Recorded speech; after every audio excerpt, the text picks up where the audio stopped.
The Tesla Model Y is quickly becoming the best-selling vehicle of any kind around the world, and for good reason. While Tesla has its reputation for certain quality control issues over the years, they have more experience than any other company when it comes to electric vehicles. All of their expertise came together for the Model Y, borrowing from the Model 3, but putting it into a crossover SUV shape, one of the most popular categories of vehicle. A little over a month ago, I purchased a new 2022 Model Y. Technically, I purchased right before Tesla switched to model year 2023, and there's only one small change between my car and one that you'd order today, which I'll detail. Other than that, this is the Model Y that you can order today. So today, we're going to get into the good and the bad in my experience so far. Let's get into it. To start off with, let's detail the main aspects of the Model Y. It's a 5-seater crossover SUV, which means for this car it seats 5 fairly comfortably and is very spacious for cargo. The front seats are comfortable and have normal adjustments, but one thing to note is that the passenger seat doesn't have moving lumbar support. For seating, Tesla also sells a 7-seater option, but this is by no means meant for 7 adults. My configuration is long range, getting an EPA estimate of 330 miles on a charge, a 0 to 60 in 4.8 seconds, and top speed of 130 miles per hour. I went with basic included autopilot, stock white paint, and Gemini wheels with white interior. I wanted to try the white interior because it looks great, but I'm also curious to see and report on how it holds up over time. I've heard mixed reports. The main thing I like so much about the Model Y is its cargo space. It has those 5 seats with an all-glass roof, so it not only gives you awesome views while driving, especially from the back, but gives you more headroom and just feels more spacious. Then there's the powered hatchback. When you open that, you see the spacious flat trunk, but underneath that trunk is a very large understorage compartment and a second smaller understorage compartment near that. There are also side cubbies on each side of the trunk. A cargo cover is included to hide valuables from being seen through the rear window, and if you need more space, you can take this out fairly easily and fold the seats flat. As a drummer, I utilize this space all the time. Underneath the front seats, which are sitting on risers, there's actually some extra space as well, so some great third-party drawer accessories can take advantage of that. My accessory recommendation video is linked below. Then last but not least is the front trunk or frunk. This is added storage over most cars because the Model Y is fully electric and it adds a lot of space. I use a specially fitted organizer here to keep various things on hand, organized and out of the car itself. It's very useful, but my main complaint here is that it is a manual open and close and is fairly delicate to close. You have to latch it gently, and now that I've experienced a powered front trunk on other EVs, I think this feature should really be on this car. I'd use it much more often if it was powered, and at the Model Y's price, it really should be powered.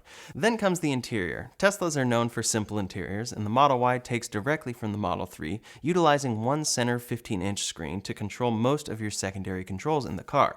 The steering wheel has normal stalks on each side for blinkers, initiating wipers, brights, and shifting, as well as scroll wheels for controlling media, initiating voice commands, and controlling autopilot. Other than that, you have hazard lights and basic window controls, but the screen controls the rest. After owning this car for a month and owning Teslas in general for a couple years now, I'm completely used to it. It's a rare occasion that I need to control something on screen while driving, and it's difficult to do. The UI is very good these days and has improved a lot with software updates in recent years. That's one of the great benefits of the Model Y. Software updates come regularly, bringing new features and bug fixes throughout ownership. Also, as a quick note, the Tesla app is the best vehicle-connected app out there and has tons of great things about it. One other benefit of the Model Y to note before we drive it is that it is the safest car you can buy. Multiple testing agencies, including Euro NCAP, IIHS, and NHTSA, have either rated the Model Y with 5 stars in all categories or rated it as the safest vehicle they've ever tested. This is crash test safety, but Tesla's included Autopilot safety systems are very effective at preventing accidents as well. It's one piece that people, including myself, often forget to mention in these cars. They're fun to drive, but also incredibly safe. For some, that alone makes it worth the cost. So let's take it for a drive and walk through the main features in the Model Y. There's plenty to like and plenty I'd love to see improved in the future. So there's a lot to like about the storage and the tech inside the Model Y, but the best part about it is driving it. For a vehicle this size, I'm not sure what more you could ask for when driving this car. It handles great, is really tight to the steering wheel, and has so much acceleration and so much power whenever you need it. For some, they see a 0 to 60 in 4.8 seconds and they say, who cares? But when you're actually driving and just needing to make an aggressive move or something, it's really nice. So right here, I'm just gonna quickly speed up. And it's just right there, available. And then I'm able to slow down pretty easily because I have one pedal driving. One of my biggest complaints when I had a 2020 Model Y was the ride quality. Now Tesla has improved this over time slightly in little bits over time, and now it has gotten to the point where it is really good. I have really no complaints about the ride quality here, and reportedly Tesla has made a change for a new comfort suspension since after I bought this Model Y. So this is already great for me, rides great, I have no complaints about it, and apparently they've made it even better now. I still have yet to try that out though, so I need to try that new suspension out. As you can see, it's raining right now, so auto wipers are on, and you can see how they're functioning actually in practice. If I wanted to speed it up, I can do this, turn it up, but I'm just going to keep it on auto so we can see how it's performing. Overall, interior noise when you're driving is pretty good in this car. It's gotten a lot better as well over time, but I do notice a low rumble that kind of comes from the back. This is a hatchback, so you're sitting in the same place as the trunk and there's no real separation there, and you do hear a low rumble, especially when you're going faster. I really hear it on freeways. But again, let's check out this acceleration. Right now I'm going 30, then I can just punch it, and here we go.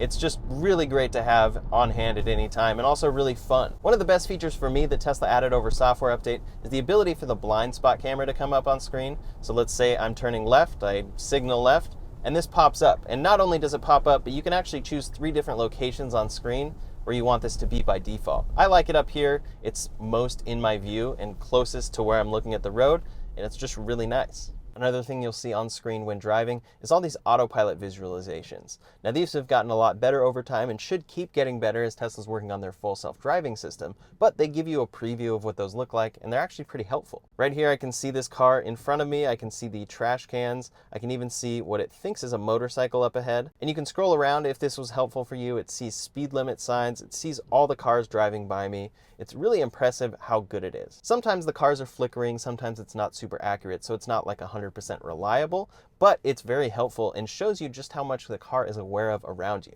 Now that I'm going to get on the freeway, we're going to notice a couple things. For one, I'll try out Autopilot, and I'll talk about how that's doing, and then some stipulations for that and what I find annoying with it. We'll see how great the acceleration is, and then we'll also probably hear the low rumble increase in the back if that comes through, as well as just general wind noise. So it's great to have this blind spot camera when merging onto the freeway, and also great that if I needed to quickly accelerate over here, I can do so. So with basic included autopilot, you're just going to get lane keeping. It's going to auto steer in your lane, and you can do it up to 85 miles per hour, which is a new change that Tesla has made with their system. It actually used to be 90 miles per hour, but for me, I actually don't see why you would need to go 90, and this system has performed incredibly well. We're actually testing it in the rain right now, so let's see how it does. We're now in full auto steer. This is our max speed, and we can bump this up. You'll notice that right here, auto brights automatically turned on. Also, auto wipers are automatically on, and they're not really wiping enough for me, so I'm gonna click this and put it on to 3. But auto brights also turned on, and I don't want that to be on because auto brights are not good in a Tesla. Just objectively not good. They end up flashing cars all the time. It's not a good experience, especially at night. So if I wanna turn that off, I would normally have to go to lights right here, and then it says right here, auto high beam must be enabled while auto steer is active. That is a new change that Tesla has made since they removed radar from their cars. And it's frustrating because you actually aren't supposed to be able to turn it off, but you actually can. You just press the left stalk forward, and now that disappears. So I'm wondering if that's just like a bypass that Tesla doesn't know about, and they're actually gonna change, so I almost don't even wanna talk about it, but that now has become my muscle memory. To go into autopilot, it's 2 presses down on the right stalk and 1 press forward on the left stalk to disable auto brights. For right now, that's kind of the solution, I think, and it makes this system a lot more usable. But if they were to get rid of that and make you be in auto high beams, as it says you will have to be on screen, it's definitely a downside of autopilot because auto high beams are not good. So now I'm gonna enter into this lane, and there's no auto lane change. So at this point, if I'm gonna enter autopilot, I have to then exit autopilot before I can change lanes. So I'm gonna go into autopilot here, and it's doing a good job. It hasn't complained about not being able to see anything yet, and my windshield wipers are doing a good job as well. Let's see, yep, they're on auto. And these cannot be turned off when autopilot is active, but you can put it on whatever number you want. So in theory, as long as the windshield wipers are on, I can put them on 1, and that's still considered on for autopilot, which is required. But obviously right now, this is getting a little too much on my windshield, so I'm just gonna go back to auto and see what it does. Sometimes this definitely doesn't keep up though, especially if you're behind a car that's throwing a lot of water on you, so you wanna go to 4 right there. And then if I wanna change my following distance to either be, okay, it did tell me that I had to take over right there. I wasn't sure what that was. So that was a random message. I'm not sure if that's rain, road markings, but I did need to be fully attentive there and take over the wheel. But I'm still in autopilot. So if I go a bit faster here, like maybe try to get in the 70s, I'm starting to hear a little more wind noise. But it's actually not too bad. Even in this car, it's not too bad. I am talking maybe a tad louder than I would have otherwise. But the main thing I can hear is just going over certain bumps, like the low rumble coming from the trunk. It's partially something you can't prevent in a hatchback, but it's partially something that doesn't happen in other hatchbacks, so I wish they could fix that. In my experience though, if I'm driving on the freeway and listening to music at a decent volume, I don't really hear it. Overall though, you can see this is doing a really fantastic job. It's definitely the best driver assistance system I've ever experienced. Autopilot is specifically notable over other systems because it's not just pre-mapped highways. It's any highway where there are clear markings, it can drive for you. The one feature I wish that they would add into normal autopilot or let you buy a la carte is auto lane change, because if you're on a long road trip, you can be using autopilot for a long time, but every time you make a lane change, you have to exit autopilot, signal of course, make your lane change, and then you have to re-enter autopilot and turn off auto brights. Boom, boom, boom. Really not a big deal at all, and you definitely get used to it, but it is very nice to just be able to signal and the car changes lanes for you. For me, the Model Y in particular is the best of both worlds. So it's really great to drive around and really great to maneuver, but at the same time, you can just go into autopilot at any time. My one main complaint with the Model Y though is with visibility. You have glass everywhere. You have cameras everywhere. The autopilot system is seeing everything. You have these visualizations. You have blind spot cameras. You can bring this up and see your rear and side cameras, but the rear view mirror is just like a tiny sliver. You can barely see anything out of that mirror. Compared with a lot of other cars, this has just terrible rear visibility. So autopilot is mainly designed for freeways, and I think a lot of people think that in that case, that's the only place you're going to use it. For some people, that's totally the case, and that totally makes sense, but this is just kind of a normal, like 40-mile-an-hour road right here, and I can totally go into autopilot just fine. The only difference is that it's going to max out the speed 5 above the speed limit. But it can drive on these roads just fine, which is an improvement over a lot of other systems. I do have a signal coming up though, so it will see the signal, but since I don't have any of the full self-driving options, it's not going to stop for the signal unless there's a car there. If you've never driven a Tesla or an electric car, I highly recommend doing a test drive, because feeling what it's like isn't something you can really experience until you drive it. This review is, I hope, very helpful for you, but you're not going to really understand what it's like to have just access immediately to instant torque in your foot and have full control over speeding up and slowing down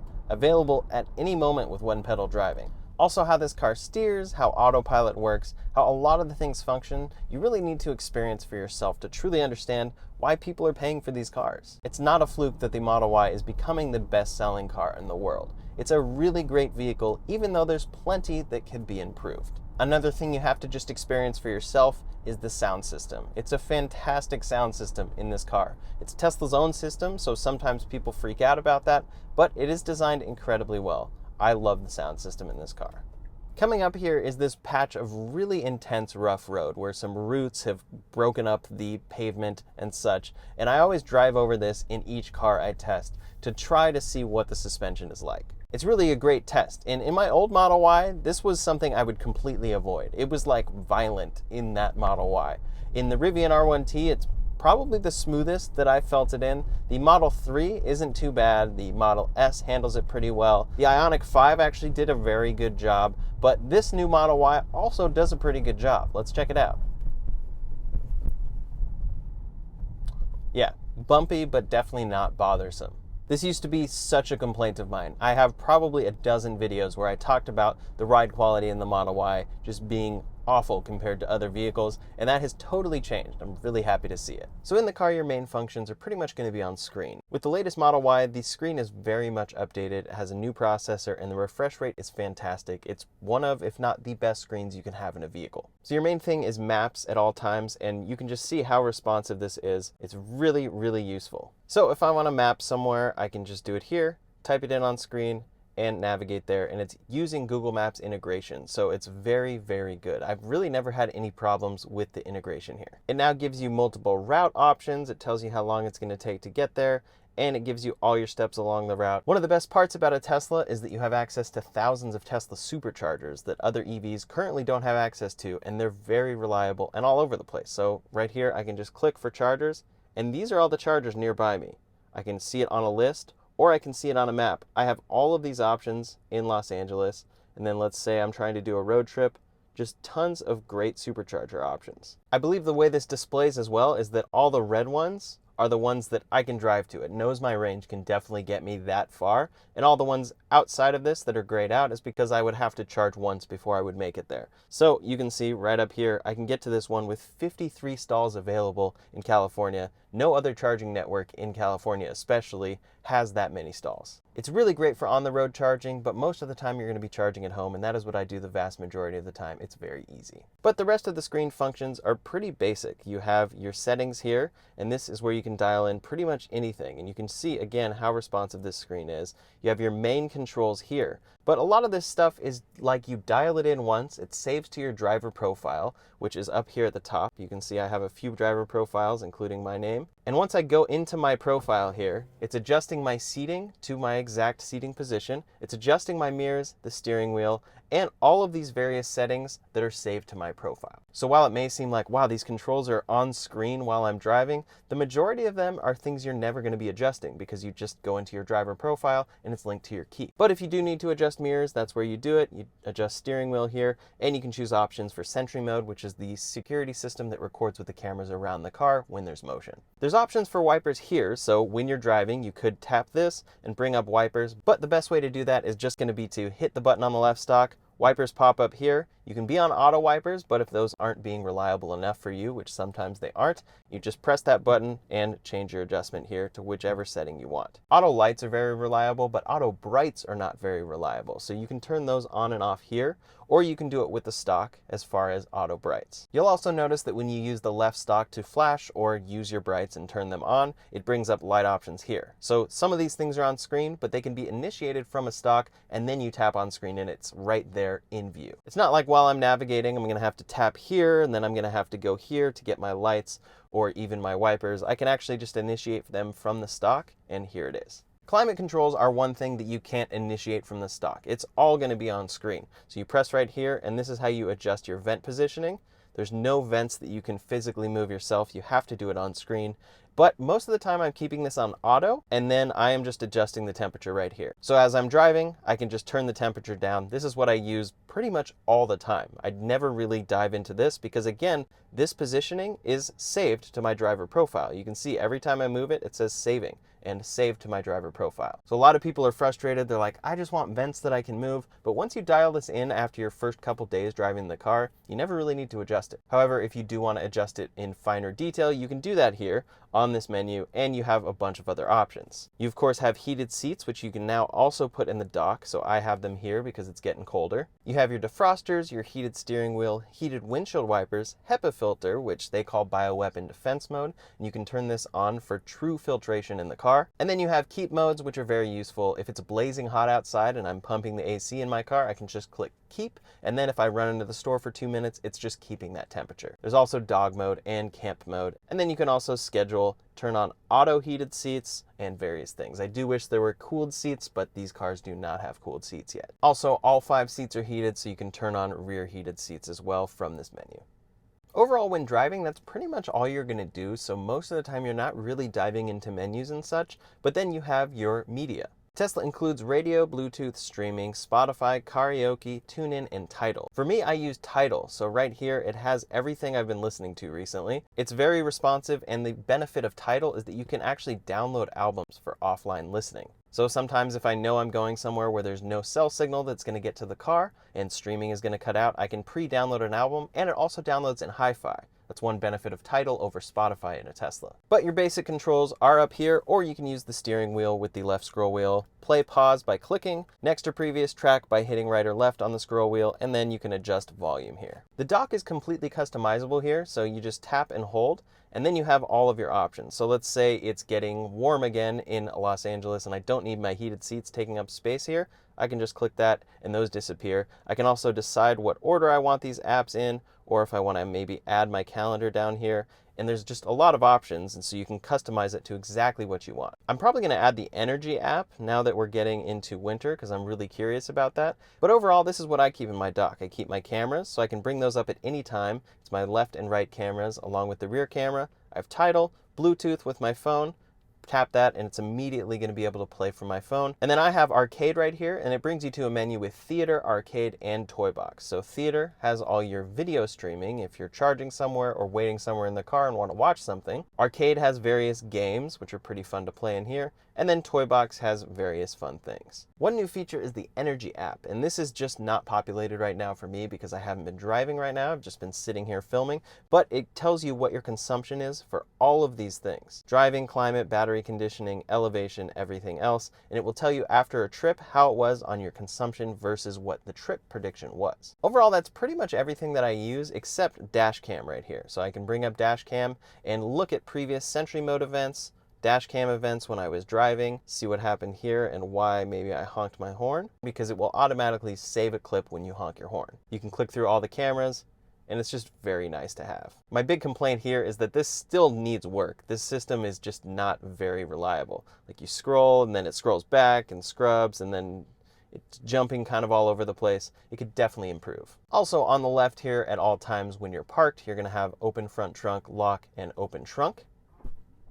And then you can also open the charge port there. As you saw in my drive there, basic autopilot overall functions great. I live in Los Angeles though. It's populated with many Teslas, and Tesla's Autopilot and FSD systems work with a neural network that learns from vehicle data. Sometimes that means that Autopilot handles better in areas like this, so I've heard many people having rough phantom braking issues where the car brakes suddenly for no reason when in cruise control or autopilot.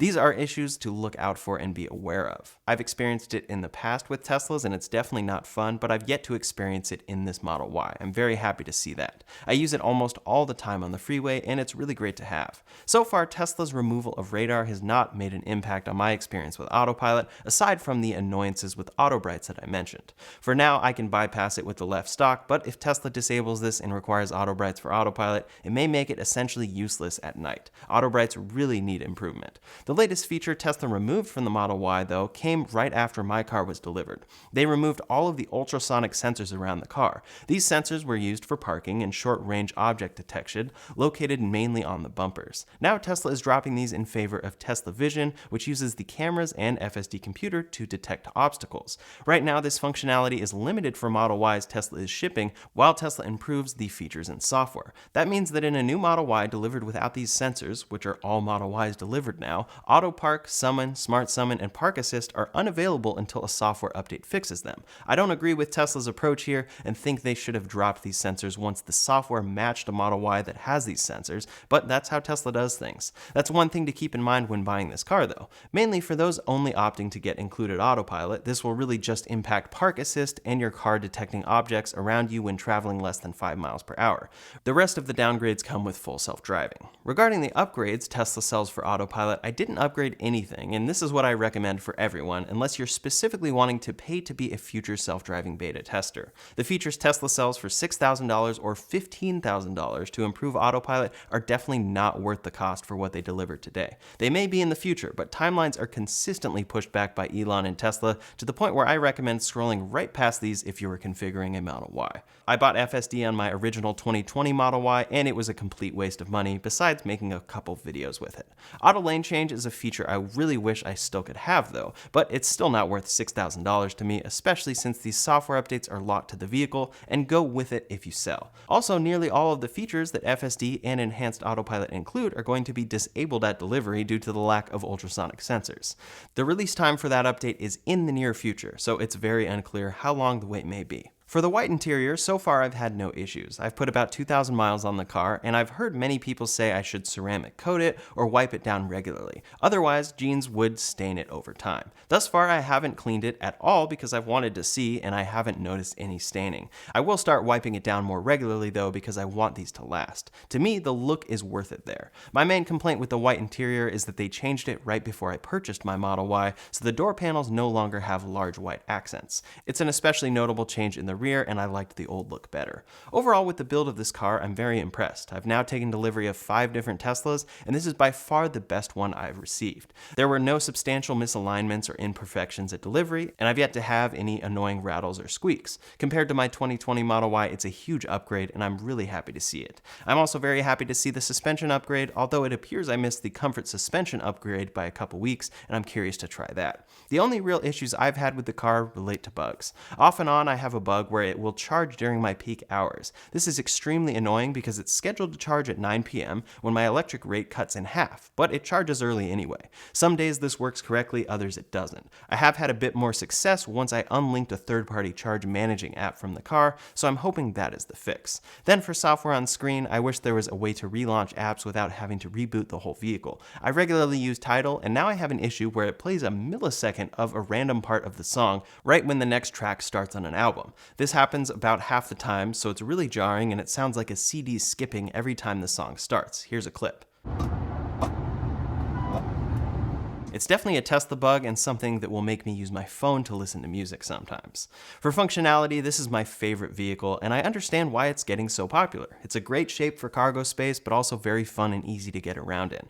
Certain recent additions like the cargo cover are also great to see. I like being able to use it as a shelf when loading things in or out of my car. I'm really impressed with this 2022 Model Y, and I'll be sure to keep you posted on any future issues I may have or staining I may have with the white seats. Hopefully the software bugs I have can be fixed too, so make sure you're subscribed to see updates about all of that. In the meantime, if you want to see my full review of the Rivian R1T after 1 month, you can check out that video linked up here or in the description below. Thanks so much for watching, and I'll see you on the next one.